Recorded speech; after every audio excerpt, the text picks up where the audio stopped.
She slapped me across the face in front of 30 guests. Cake on the table, balloons on the wall, my brother still holding the knife like a king waiting for applause. I said, she hissed, "Give him the penthouse."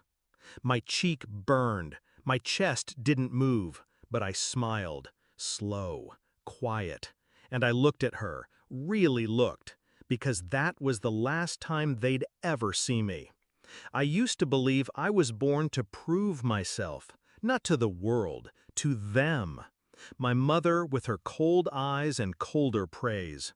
My brother, Julian, born 3 years after me, but treated like royalty since day one. Every A I got, he got a trophy for trying. Every win I earned, he got celebrated just for showing up.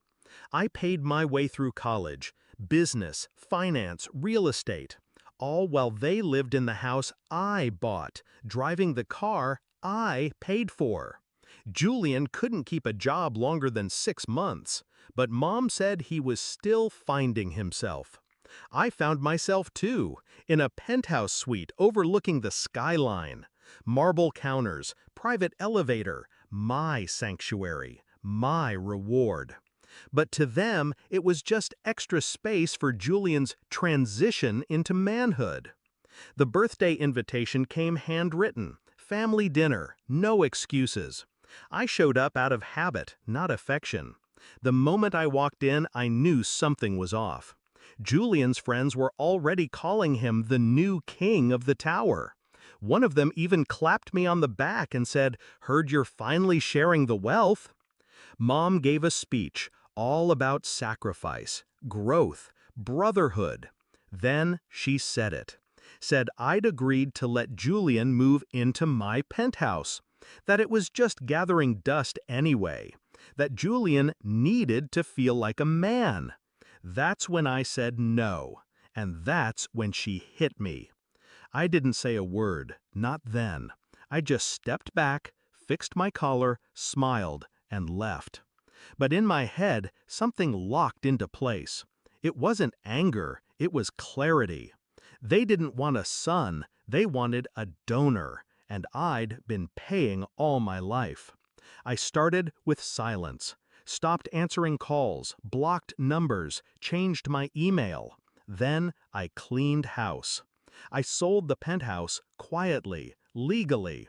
The same week, I terminated the joint bank account Mom had access to. The utilities she forgot to pay, gone. The lease she thought I'd renew for her, canceled. I let her find out when the notices came in. Julian called from a borrowed phone. "Bro, what the hell's going on?" I didn't answer. He texted me a photo of the penthouse. Empty. Where's my stuff? I replied with one word. Sold. He didn't know I owned everything in there, down to the silverware. He called me a monster. I didn't care. I was just getting started. Then I reached out to my lawyer, had him draft a formal debt recovery notice. Turns out every loan I gave them over the years, tuition, car payments, bailouts, I'd documented. They thought it was generosity. It was record-keeping. My lawyer filed claims, froze assets, placed liens.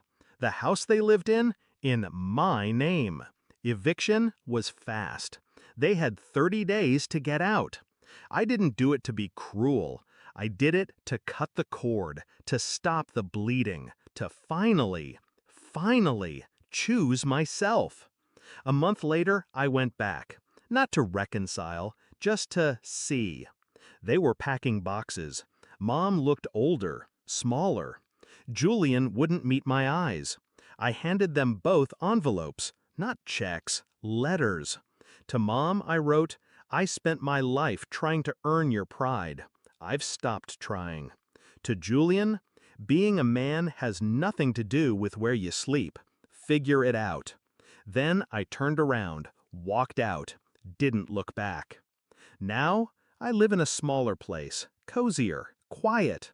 I cook my own meals, wake up without noise, breathe without guilt. I still get calls from old family friends, from cousins trying to mediate. They say I went too far, that blood is thicker, but so is self-respect. I gave them everything once. Now, I give them nothing. And in that nothing, I found peace. That birthday slap? It wasn't an insult. It was a gift. The last one I ever accepted.